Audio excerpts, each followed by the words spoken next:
So guys, welcome to all of you here brother. Important video for all of aspirant.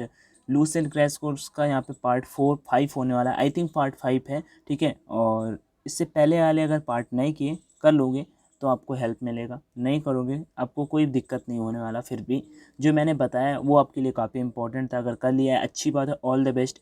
मैंने इससे पहले 8 chapters करा दिए हैं। और क्रैश कोर्स में ये नहीं, लूसेंट बहुत लोगों के पास एक्स ग्रुप के लिए है, बट पूरा का पूरा मैं मतलब अगर ऐसे कराना होता तो ये कराता क्यों, मैं बुक से मतलब स्क्रीनशॉट ला के यहाँ पे आपको ऐसे क्यों बताता। मतलब मैं वही चीज़ बताता हूँ जो आपकी एग्ज़ाम पे आ सकती है या एक्सपेक्टेड आई हुई है, जो प्रैक्टिस सेट पे क्वेश्चंस मिलते हैं वही। अगर ये आप 20 मिनट 15 मिनट दोगे ना भाई साहब, तो आपको बहुत हेल्प मिलने वाली है। बाकी आपके ऊपर डिपेंड करता है। एंड ऑल द बेस्ट, ठीक है। दूसरी बात, अगर वाई ग्रुप के थोड़े से भी इतनी देर तक आ गए तो वेट, प्लीज़ वेट, आपके लिए भी कुछ स्पेशल करेंगे। आपका कोर्स थोड़ा छोटा ही है, सो डोंट वरी। सो चलो चलते हैं और डिस्कस करते हैं। PDF Telegram channel online education से ले लेना। आज के आई थिंक 2 चैप्टर ना, दोनों इतने इंपॉर्टेंट हैं कुछ कहने को नहीं। पहला है magnetic properties of matter and terrestrial magnetism. ये कोई चैप्टर उतना इंपॉर्टेंट नहीं है, बट यहाँ पे 1-2 चीज़ें जो बहुत इंपॉर्टेंट है, लाइक वो जो 3 वेव्स, लाइक आपका पढ़ा होगा ठोस द्रव गैस जो तरंगें होती है। चलो बताता हूँ आगे।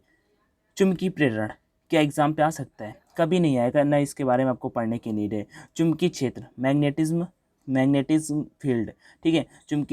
वैसा चुंबकीय क्षेत्र जिसके कारण पदार्थ में चुंबकत्व का गुण आ जाता है, मीन्स कोई चीज़ अट्रैक्ट करते हैं उसे हम चुंबकत्व क्षेत्र कहते हैं। ये भी कोई याद करने वाली चीज़ नहीं है, ठीक है। मतलब भाई लूसेंट उठा लेना, बगल में रख देना, जब वीडियो वॉच करना और उसमें टिक मारते चलना, बस मैं जो बताऊँ उससे कंप्लीट कर लेना। आपके एग्जाम से मीन्स आपके एग्जाम के लिए 15+ इतने से हो जाएगा। आगे चलो, नेक्स्ट इतना कंप्लीट कराने के बाद मेरा एग्ज़ाम मतलब टारगेट है 20 सितंबर, और ये मैं अगस्त लास्ट तक फिनिश करा दूंगा। देखना, चुंबकीय फ्लक्स घनत्व पढ़ने का कोई नीड नहीं है। हाँ, ये याद रखना, चुंबकीय फ्लक्स घनत्व जो होता है उसका मात्रक लिख लो यहाँ पे। चुंबकीय फ्लक्स घनत्व का वेबर प्रति मीटर स्क्वायर, और यह एक वेक्टर क्वांटिटी है, ठीक है। ओके गाइस, तो देखो इतना हो गया ना, वेक्टर क्वांटिटी है और ये इसका यूनिट। आगे चलते हैं, सीजियस मात्रक गॉस होता है, ये एमआर के एग्जाम रिगार्डिंग इंपॉर्टेंट है, सीजियस मात्रक।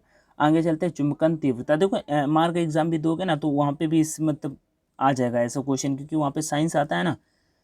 चुंबकन तीव्रता पे कभी आपकी ये डिफिनीशन नहीं पूछेगा, इंटेंसिटी ऑफ मैग्नेटाइजेशन, ठीक है। आपसे पूछेगा क्या, चुंबकन तीव्रता, इस बेस पे एक फार्मूला आ सकता है। चुंबकीय आघूर्ण आई बराबर कितना होता है, M/V, जहाँ पे M आपका चुंबकीय आघूर्ण होता है और आयतन भी होता है। बेसिकली इस चैप्टर से चीज़ जो आती है वो मैं आपको बताता हूँ, ये सारा का सारा कुछ हटाते हैं। हाँ, इसका यूनिट जरूर इंपॉर्टेंट रोल प्ले करता है, ठीक है। चुंबकन तीव्रता का जो मात्रक होता है वो होता है एम्पियर पर मीटर। देन आगे बढ़ते हैं, एम्पियर पर मीटर, एंड यह एक वेक्टर क्वांटिटी होती है। चुंबकीय प्रवृत्ति पढ़ने की कोई नीड नहीं है। नरम लोहे की ये भी हटाओ, आगे चलो। चुंबकशीलता किसे कहते हैं, MU बराबर B/H, छोड़ दो इसे। नरम लोहे की चुंबकशीलता बहुत अधिक होती है। नोट वाला जो पॉइंट है इसे बहुत अच्छे से नोट डाउन कर लेना, क्योंकि ये बन जाता है MCQ पे।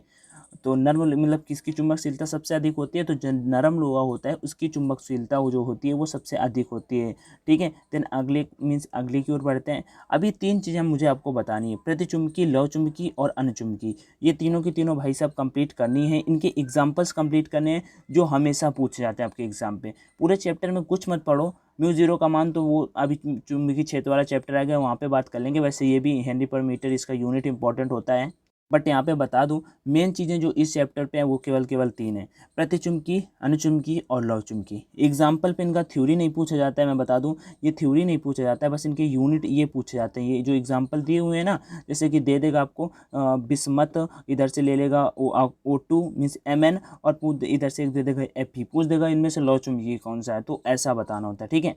पढ़ने वाले हैं, पढ़ लेते हैं थोड़ा सा। जो पदार्थ चुंबकीय क्षेत्र में रखे जाने पर क्षेत्र की विपरीत दिशा में मामूली रूप से चुंबकित हो जाते हैं, ठीक है, उन्हें हम बोलते हैं प्रतिचुंबकी। तथा किसी शक्तिशाली चुंबक के सिरों के पास जाए जाने पर कुछ प्रतिकर्षित होते हैं, प्रतिचुंबकीय पदार्थ कहलाते हैं। बेसिकली ये बहुत ईजी होते हैं, मतलब कि एक दूसरे की तरह ही एक दूसरे पर डिपेंड करते हैं। जैसे यहाँ पे मामूली है, लव चुंबकी पे तेजी से हो जाते हैं, बस और कुछ नहीं, सेम डिफिनीशन होता है। बस इनका आपको थ्योरी नहीं याद करना, आपको इनका यूनिट याद कर लेना। मतलब ये जो मतलब एग्जाम्पल दिए हुए ना, ये आपको याद कर लेना है। Bismuth, phosphorus, antimony, zinc, copper, सोना एंड चांदी, सोना एंड नमक, H2O, H2, N2, Hg means पारा। ये सभी के सभी नोट डाउन करके याद कर लेना। मैं बताऊं लौ चुंबकी वाला तो बहुत ईजी, उसमें बहुत कम होते हैं। देखो Fe, Ne और CO। तो अगर पूरे नहीं याद करना तो पूरे ना याद करो, मैं कहता हूँ केवल केवल शॉर्ट में बताता हूँ, केवल आप इसे याद कर लेना, इसे और इसे याद कर लेना, ठीक है, क्योंकि ऊपर वाले में ज़्यादा है।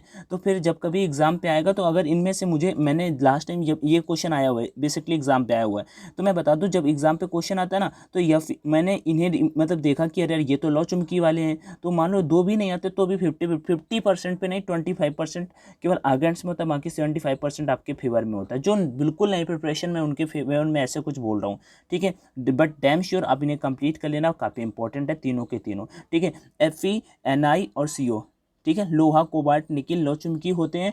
बाकी अगर ऊपर बात करूं अन्य चुंबकीय, तो अन्य चुंबकीय एल्यूमिनियम, मैग्नीज और sodium, potassium, sorry platinum, copper chloride, oxygen, लोहा तथा ऑक्सीजन।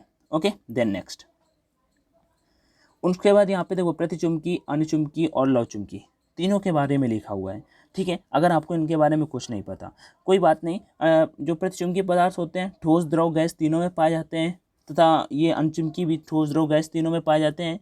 और जो आपके लौ चुंबकीय पदार्थ होते हैं इनके बारे में लिखा है कुछ प्रकृति में पाए जाने वाले लौ चुंबकीय पदार्थ रवेदार ठोस में होते हैं, ये द्रव और गैस में नहीं होते, मतलब कि लव जो होते हैं लौ वाले केवल द्रव और गैस में नहीं होते, बाकी दोनों के दोनों होते हैं। इनके एग्जाम्पल्स यहाँ पे फिर दिए हुए हैं, देखो यहाँ पे, ठीक है, और इन्हीं एग्जाम्पल्स को आपको कंप्लीट करना है। आगे चलते हैं, और कुछ यहाँ पे ऐसा कुछ है जो इम्पोर्टेंट है नहीं, इनका यहाँ पे क्यूरी ताप अगर नहीं दिया हुआ तो क्यूरी ताप जरूर याद करना भाई।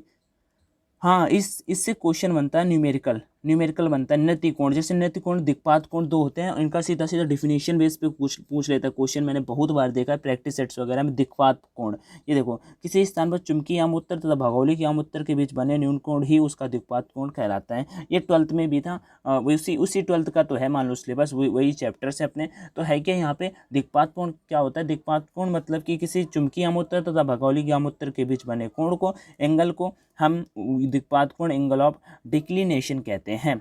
अगला इंपॉर्टेंट चीज़ क्या है, ये कर लेना, दिक्पात कोण की डिफिनेशन याद कर लेना, ठीक है, क्योंकि ये मतलब एयरफोर्स हमेशा MCQ बेस पे नहीं क्वेश्चन पूछता है, थ्योरेटिकल पूछता है।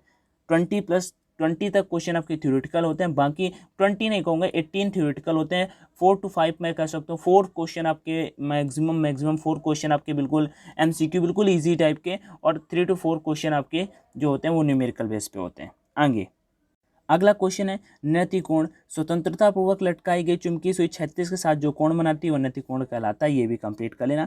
यहाँ पे एक फार्मूला दिए हुए हैं, ये वाले भाई कर लेना, ठीक है। 36 घटक हॉरिजॉन्टल H बराबर बी कॉस थीटा, वर्टिकल के लिए V बराबर बी साइन थीटा, और ये मतलब tan थीटा बराबर V अपान H होता है। यहाँ पे होता है क्या, B H या V की किसी की वैल्यू दे देगा, ये B की वैल्यू दे देगा, आपसे H पूछ सकता है, V पूछ सकता है, मीन्स ये दोनों के दोनों फार्मूले याद कर लेना। इससे आपको प्रैक्टिस सेट SK का लगाओगे जरूर मिलेगा, परीक्षा पे टेस्ट दोगे तो भी आपको ये देने को मिल जाएगा, मतलब कि इससे क्वेश्चन आपको जरूर मिलेगा इस फार्मूले से, तो कर लेना। आगे चलो चलते हैं।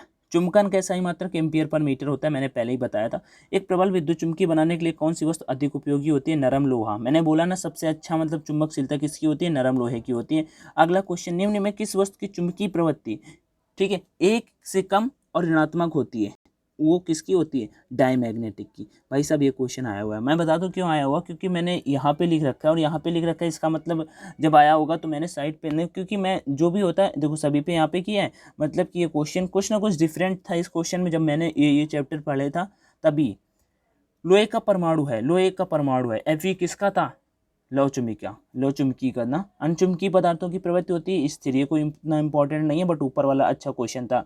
नमन कोण का मान उत्तरी ध्रुव से विषुवत रेखा की ओर जाने पर क्या होता है, घटता है, बढ़ता है, या फिर पहले घटता है फिर बढ़ता है, या स्थिर रहता है। सिंपल सा घटता है। आगे निकिल है, देखो मैंने पूछा ना ऐसे क्वेश्चन आएंगे भाई साहब, निकिल है तो निकिल कैसा है, लौ चुंबकीय पदार्थ है, और नहीं पता था तो कोई बात नहीं, नहीं आएगा आपको। सैथिल्य प्रदर्शित करते हैं, सौथिल्य जो होते हैं आपका वो व्यक्त करते हैं, क्या व्यक्त करते हैं, लौ चुंबकीय पदार्थ, क्या व्यक्त करते हैं, लौ चुंबकीय पदार्थ। चुंबकीय नमन कोण का मान शून्य होता है चुंबकीय निरक्ष पे, कहाँ पे शून्य होता है, चुंबकीय निरक्ष पे। अगला क्वेश्चन, धरती के चुंबकीय ध्रुव पर नमन कोण का मान कितना होगा, बताओ भाई। 10 का ऑप्शन नंबर आई थिंक आपको मैंने डिस्ट्रैक्ट किया है, सी और डी पे आपका क्या होगा राइट आंसर, सी और डी पे, क्योंकि ए और बी तो नहीं होने वाला, सी डी पे बताना, ठीक है। ये एक चैप्टर यहाँ पे कंप्लीट होता है, यहाँ पे जो भी मैंने इंपॉर्टेंट पॉइंट्स बताए नोट डाउन आई थिंक आप सभी ने कर लिया होगा, और इसे कंप्लीट करना है। देन नेक्स्ट बढ़ते हैं, आगे चलो चलते हैं। अगला चैप्टर है विद्युत चुम्बकीय प्रेरण। ये भाई साहब बहुत इंपॉर्टेंट है, मतलब बहुत ही इंपॉर्टेंट है। चलो करते हैं स्टार्ट। ठीक है। तो अभी देखो air force action Y group, navy double SSR, या फिर किसी के लिए भाई देखो मैं आपका टेस्ट एक साइड में आपकी प्रिपरेशन करा रहा हूँ हर तरफ से, ठीक है। तो अब अभी आपकी बारी बारी क्या है, मैं आपको कुछ करने के लिए मैं नहीं बोल रहा हूँ, अपने आप को परखने के लिए बोल रहा हूँ। आप ऑनलाइन टेस्ट लगाओ, ऑफलाइन लगाओ, मैं केवल परीक्षा ऐप नहीं बोलता, आप कहीं से भी लगाओ, ऑनलाइन लगाओ, ठीक है। मेरा ये नहीं, मैं परीक्षा ऐप स्पॉन्सर जरूर करता हूँ, ठीक है। अगर यहाँ पे आओगे बेस्ट है, मतलब ये फ्री का नहीं है, बकवास टाइप का नहीं है कि खराब सी चीज़ आपको कोई रिकमेंड करता हूँ। मैं खुद यहाँ पे हूँ, मैंने एक दिन आपको दिखाया भी था, ठीक है। सो ऑनलाइन टेस्ट लगाना है, चाहे जहाँ से लगाओ, जी जान लगाओ, मीन्स अपना स्कोर 40+ ले जाओ, एक्स ग्रुप पे और वाई ग्रुप पे भी 40+ ले जाओ, ठीक है। ये मेरा कूपन कोड है ऑनलाइन D40, परीक्षा ऐप डाउनलोड करना, वहाँ पे डालना, ठीक है। जब आप टेस्ट सीरीज बाई करना 168 रुपीज़ में मिल जाएगी, अगर मेरा कूपन कोड डाल दोगे 40% का डिस्काउंट मिल जाएगा।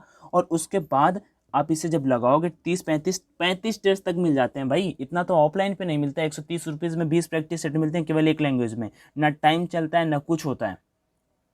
30-35 टेस्ट तक आपको मिल जाते हैं, सम बगल में टाइम चलता है, निगेटिव मार्किंग होता है, रिजल्ट आता है, देख पाते हैं हमने कितने लड़कों के बीच में कहाँ तक कितनी रैंक ली। बाकी आप समझदार हो, जानते हो, लिंक डिस्क्रिप्शन बॉक्स में जाके देखना। As your wish, all the best. अभी आगे चलते हैं अपना विद्युत चुंबकीय प्रेरण, चुंबकीय फ्लक्स फाइबर और B dot A, important formula फाइबर और बी डॉट ए, क्योंकि इससे मतलब एक अलग ही बन जाता है। जैसे कि बी का वैल्यू यहाँ पे मैं आपको बताऊंगा, चलो आगे चलते हैं। थीटा, अब देखो यहाँ पे परपेंडिकुलर हो तो थीटा इक्वल टू 0 होता है, ये आपको पता ही है, और पैरेलल हो तो थीटा इक्वल टू 90 डिग्री होता है, इसमें भी कोई दिक्कत नहीं है। फाइबर और बी ए कॉस थीटा पे आपको पता होना चाहिए, बी ए कॉस थीटा पे, अब वही अगर थीटा इक्वल टू 90 है देन समांतर हो जाएगा, कॉस 90 में मान 0 होता है, मतलब कि आपका थीटा ही 0 आ जाएगा। और अगर ये पैरेलल है देन बी ए आ जाएगा केवल केवल, ये देखो यहाँ पे दिया भी हुआ है। आगे चलो चलते हैं, धनात्मक या ऋणात्मक फ्लक्स कोई ज़रूरी नहीं है। आगे चलो चलते हैं, चुंबकीय फ्लक्स का मात्रक, ये देखो ये भाई सब जरूर करना। चुंबकीय फ्लक्स का मात्रक वेबर और सीजीएस मात्रक मैक्सवेल होता है। एक वेबर बराबर होता है 10⁸ मैक्सवेल, एक वेबर बराबर 10⁸ मैक्सवेल। नेक्स्ट बात बता दूं, चुंबकीय फ्लक्स की विमा, चुंबकीय फ्लक्स की विमा जरूर कंप्लीट कर लेना। होती क्या है, ML2T-2A-1। वैसे आपको निकालने में कोई दिक्कत नहीं होगी, फाइबर और बी ए से निकाल सकते हो, जहाँ पे बी आपका चुंबकीय क्षेत्र है और ए आपका एरिया है। बट बी के लिए फिर से वही बी बराबर म्यू 0/4 उससे जाके निकालना पड़ेगा, थोड़ा सा लेंदी है, बट मुझे लगता है आप ऐसे कर लो, ईजी है। वो होता है MT-2A-1, ठीक है। सो चुंबकीय फ्लक्स की विमा ML2T-2 और A-1, ये इसी पे भी आएगा स्वप्रेरण गुणांक, अन्योन्य प्रेरण गुणांक, स्वप्रेरक, तो उन सभी का डायमेंशन यही होता है। बस डिफरेंस मैं बता दूं, ML2T-2 A-2, यहाँ पे A-1 की जगह A-2 होता है, और मतलब वो इंपॉर्टेंट हो जाता है। आगे विद्युत चुम्बकीय प्रेरण, विद्युत चुम्बकीय प्रेरण जरूरी नहीं है, यहाँ पे लेंज का नियम बहुत जरूरी है।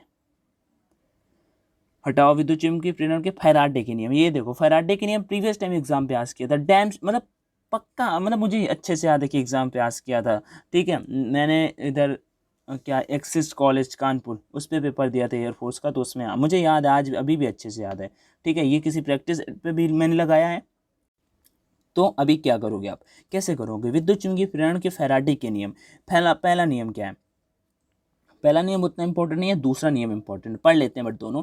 किसी बंद परिपथ में संबंध चुंबकीय फ्लक्स में समय के साथ परिवर्तन होता है, तो परिवर्तन में विद्युत वाहक बल प्रेरित होता है, और वह तब तक वर्तमान रहता है जब तक चुंबकीय फ्लक्स का परिवर्तन होता रहता है। दूसरा नियम, किसी कुंडली पर बंद परिपथ में प्रेरित विद्युत वाहक बल सदैव उस धारा का विरोध करती है। मान लो दूसरा नियम क्या है मैं बता दूं, किसी बंद परिपथ में विद्युत धारा सदैव उस धारा का विरोध करती है जिससे वह स्वयं पैदा होती है, ये दूसरा नियम होता है, समझे। आगे चलो चलते हैं, लेंज का नियम, देखा यहाँ पे लेंज का नियम ही मान लो फैराडे का दूसरा नियम होता है, और यही आपको पढ़ना है, क्योंकि पूछ सकता है सीधा सीधा, लेंज का नियम ही पूछ सकता है। चुंबकीय प्रेरण की सभी अवस्थाओं में प्रेरित विद्युत वाहक बल की दिशा सदैव ऐसी होती है जो उस कारण का विरोध करती है जिससे उसकी उत्पत्ति होती है, वही मैंने बताया ना, सेम। आगे चलो, लेंज का नियम, ये फार्मूले थोड़ा सा ये मतलब ये नोट डाउन कर लेना, यहाँ से न्यूमेरिकल बन जाता है कभी कभी। ई बराबर N delta phi upon delta T, ठीक है, delta phi upon delta T, delta phi phi बराबर क्या होता है, जबकि बी और बी ए अपन बी ए होता है ना, वो तो डिपेंड करता है कि पैरेलल है कि वो कैसा है, शायद 0 हो जाए अगर पैरेलल नहीं है, परपेंडिकुलर है उस बेसिस पे, ठीक है। सो फाइव ई बराबर minus N delta phi upon delta T. Next question यहाँ पे चलते हैं, कोई जरूरी नहीं, प्रेरित विद्युत वाहक बल की बीमा, इसे भी याद करना पड़ेगा आपको। डायमेंशन प्रेरित विद्युत वाहक बल का कर लेना ML2T-3A-1, ये भी कर लेना भाई साहब, बहुत इंपॉर्टेंट है मेरे पॉइंट ऑफ व्यू से, बाकी तो आप समझदार हो। प्रेरित धारा कोई जरूरी नहीं है, छोड़ दो। प्रेरित आवेश फार्मूला केवल नोट डाउन कर लेना, प्रेरित आवेश का 1/r(n∆φ), 1/r(n∆φ). आगे चलो चलते हैं, कोई ज़रूरी नहीं है, गति विद्युत बल भी आप छोड़ सकते हो। आगे यहाँ पे आते हैं सर, विशेष पे कुछ नहीं करना है, प्रेरकत्व पे कुछ नहीं करना, बस आपको डायमेंशन वो भी मैंने आपको बताया था। स्वप्रेरकत्व, अन्योन्य प्रेरकत्व और प्रेरण स्वप्रेरकत्व मतलब प्रेरकत्व, तीनों का डायमेंशन सेम होता है, mL2T-2A-2। आगे बढ़ते हैं, स्वप्रेरण गुणांक। देखा, स्वप्रेरण गुणांक के लिए फार्मूला पर नोट कर लेना, बाकी सेम वही फार्मूला होता है, फाई बराबर एल आई मैं बताऊंगा, ई बराबर minus L D I upon D T. और इसके लिए जो एम अन्योन के लिए जब जाके निकालोगे तो वो हो जाएगा ई बराबर M minus M D I upon D T, और कुछ डिफरेंस नहीं होता। ठीक है, इसका यूनिट हेनरी होता है। ठीक है, स्वप्रेरण गुणांक या स्वप्रेरकत्व कहते हैं। और जो ट्रांसफार्मर होता है वो अन्योन प्रेरण के सिद्धांत पर कार्य करता है, ट्रांसफार्मर अन्योन प्रेरण के सिद्धांत पर कार्य करता है। अंकित इसका एक यूनिट और होगा, देखो हाँ, ये ओम सेकंड, क्या ओम सेकंड, हेनरी तो होता ही है, इसका एक यूनिट और भी होता है ओम सेकंड, ये भी आप कंप्लीट कर लेना, ओम सेकंड ओम सेकंड ओम सेकंड ओम सेकंड। मुझे तो याद हो गया, आप कॉपी पे टिक लगाओ और चाहे वीडियो पॉज करो, पहले से कंप्लीट करो दिमाग में।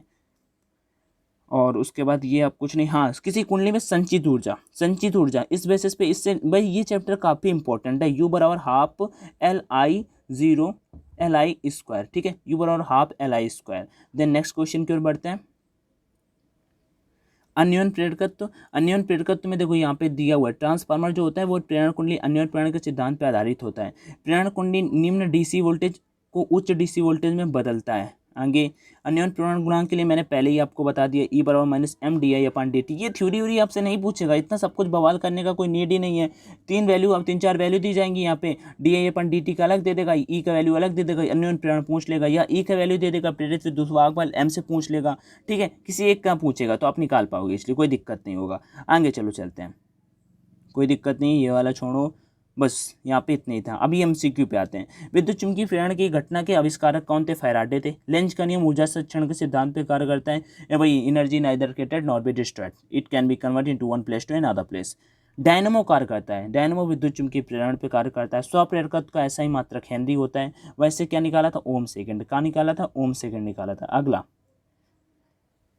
अगला है यल तथा आर क्रमशः प्रेरकत्व और प्रतिरोध को व्यक्त करते हैं। तो पहला प्रेरकत्व को व्यक्त करता है और आर रेजिस्टेंस को, मीन्स एक प्रेरकत्व को, एक मतलब कि प्रतिरोध को। तो इसकी डायमेंशन बताना है, बिल्कुल सरल है, मुझे तो दोनों पता है। एल का तो देखो mL2T-2 और A-2, ये तो हो गया एल का। अब रेजिस्टेंस का नहीं पता, मान लो कहता हूँ तो V बराबर आई आर, फार्मूला याद है, V बराबर आई आर, तो आर बराबर क्या हो जाएगा? V अपन आई। अब V कहे तो नहीं पता, V वेलोसिटी नहीं है, यहाँ पे भी वांतर है, इसका जो डायमेंशन होता है वो होता है mL2T-2 A-1।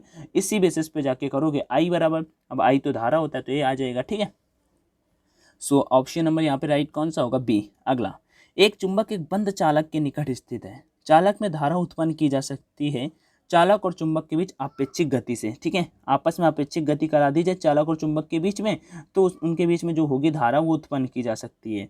ठीक है, एक चुंबक एक बंद चालक के निकट स्थित है, चालक में धारा उत्पन्न की जा सकती है यदि चालक और चुंबक के बीच आपेक्षिक गति हो। अगला क्वेश्चन, अन्योन्य प्रेरकत्व का मात्रक होता है, अन्योन्य प्रेरकत्व का जो मात्रक होता है वो हेनरी होता है। क्या होता है? हेनरी। अगला, यदि किसी कुंडली की लंबाई को अपवर्तित रखते हुए उसमें फेरों की संख्या दुगुनी कर दी जाए तो उसका स्वप्रेरकत्व हो जाएगा। ये तो क्वेश्चन इजी है, कर पाओगे। क्या हो जाएगा? ई बराबर minus L delta I upon delta T, इसी से जाके आपको पूछना है। ठीक है, यन यहाँ पे यन लगा देना, N delta I upon delta T, बस उसी से करना है, 4 गुना हो जाएगा। किसी कुंडली का स्वप्रेरकत्व मापा जाता है प्रेरित विद्युत वाहक बल से। अगला क्वेश्चन, चुंबकीय क्षेत्र के गतिमान धातु का एक गोला गर्म हो जाता है क्योंकि उसमें भंवर धाराएं उत्पन्न हो जाती हैं। ये तो कोई, चलो ठीक है, ये वाला कर लेना, 10 नंबर छोड़ते हैं, उतना मैंडेटरी नहीं है, काफ़ी लंबी टाइप का क्वेश्चन है। चुंबकीय फ्लक्स की बीमा मैंने पहले बता दी है। 2 समान वृत्ति कोई जरूरी नहीं है, 14 नंबर भी छोड़ सकते हो। 15 नंबर ईजी है, प्रेरण कुंडली से प्राप्त होता है ये क्वेश्चन। 16 नोट डाउन करो, टिक लगाओ भाई, टिक लगा भाई, कर इसे जरूर लिख लो और करो। प्रेरण कुंडली में प्राप्त होता है क्या? निम्न धारा पर प्रबल विद्युत वाहक बल, निम्न धारा पर प्रबल विद्युत वाहक बल, जो आपका प्रेरण कुंडली में प्राप्त होता है निम्न धारा पर प्रबल विद्युत वाहक बल। अगर आप प्रेरक में ऊर्जा किस रूप में संचित होती है? चुंबकीय रूप में। प्रेरक में ऊर्जा किस रूप में संचित होती है? चुंबकीय रूप में। अगला क्वेश्चन, 2 समक्ष कुंडली में एक ही दिशा में विद्युत धारा प्रवाहित हो रही है, यदि दोनों कुंडलियों के बीच की दूरी को बढ़ा दिया जाए तो कुंडली में प्रवाहित विद्युत धारा बढ़ जाएगी। ठीक है, प्रेरकत्व का मात्रक क्या होता है? देखो, प्रेरकत्व का मात्रक ओम सेकंड भी होता है, हेनरी भी होता है, और एक आपका जो यूनिट होता है वो होता है वोल्ट सेकंड बटे एम्पियर, वोल्ट सेकंड प्रति एम्पियर, उसी से बनाया गया। इसके बाद जाके ओम सेकंड आएगा। चुंबकीय प्रेरण न्यूटन पर एम्पियर मीटर, चुंबकीय प्रेरण न्यूटन पर एम्पियर मीटर, इसी टाइप के क्वेश्चन आते हैं। स्पेशली मैं बता दूं 19 और 20 नंबर अगर यूनिट से क्वेश्चन आएंगे ना, कभी कभी भी यूनिट ऐसे क्वेश्चन आता है तो इसी टाइप के क्वेश्चन आता है। प्रेरकत्व का मात्रक हेनरी वाला नहीं पूछेगा क्योंकि वो ईजी हो जाता है, यहाँ पे कंफ्यूज करने वाला होता है, इस वजह से ऐसा कुछ पूछ देता है। तो थोड़ा समझो, दिमाग का जोर लगाओ। प्रेरकत्व का मात्रक क्या होता है, वोल्ट सेकंड बटे एम्पियर। और अगर बात कर लेते हैं चुंबकीय प्रेरण का, ठीक है, मैग्नेटिक इंडक्शन का, तो न्यूटन पर एम्पियर मीटर, न्यूटन प्रति एम्पियर मीटर। अगले क्वेश्चन की ओर बढ़ते हैं। सो अभी यहाँ पे इतने ही थे। Share with your friends as much as you can, join my Telegram channel and YouTube channel for more educational videos and informative videos. And guys, if you like the video, please hit the like button and subscribe to my channel and share with your friends. So bye bye, take care and thanks for watching this video and love you to all and जय हिंद जय भारत। सो इतना complete करो, मैं next video में मिलता हूँ, तब तक के लिए बाय बाय।